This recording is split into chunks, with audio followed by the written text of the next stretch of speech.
जम्मू कश्मीरमा आतंकवादीको हमलामा रूपन्देहीका सुदीपले ज्यान गुमाए। आमा पनि घाइते भइन्।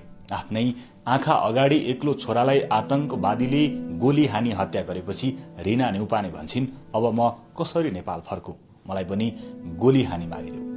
बुटौल 11 कालिका नगरका 27 वर्षीय सुदीप नेउपाने शनिबार आमा रीना, बहिनी सुषमा र ज्वाइँ युवराजलाई लिएर भारतको जम्मू कश्मीर घुम्न गएका थिए।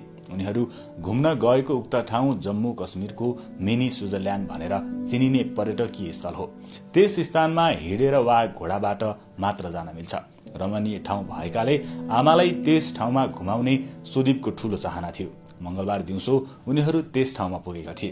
त्यहाँ पर्यटकको भिड थियो। त्यसैबीच जंगलबाट आएका आतंकवादीहरूले भटटट गोली चलाउन थाले। सुदीपले आमा, बहिनी र ज्वाइँलाई त्यस ठाउँबाट भाग्न आग्रह गर्छन्। उनीहरूलाई भाग्नका लागि बाटो देखाउँछन्, तर सुदीपलाई भने आतंकवादीको गोली लाग्छ र त्यही ढल्छन्। सुदीपसँगै 28 जनाको घटनास्थलमै मृत्यु भएको छ। मारिनेहरूमा नेपाल र यूएई का नागरिक सहित भारतकै गुजरात, महाराष्ट्र, कर्नाटक, तमिलनाडु र ओडिसाका छन्।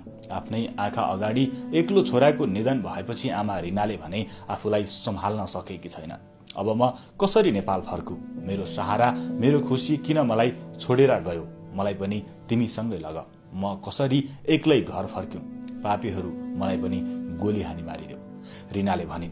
रीना पनि घाइते भएकी छन्। हमला गर्नेहरू मुस्लिम भएको बुझिएको छ। उनीहरूले हिन्दूहरूलाई टार्गेटमा राखेर गोली चलाएको भारतीय सञ्चार माध्यमले जनाएका छन्। भारतीय प्रधानमन्त्री नरेन्द्र मोदीले घटनामा संलग्नहरूलाई खोजी मार्ने बताए।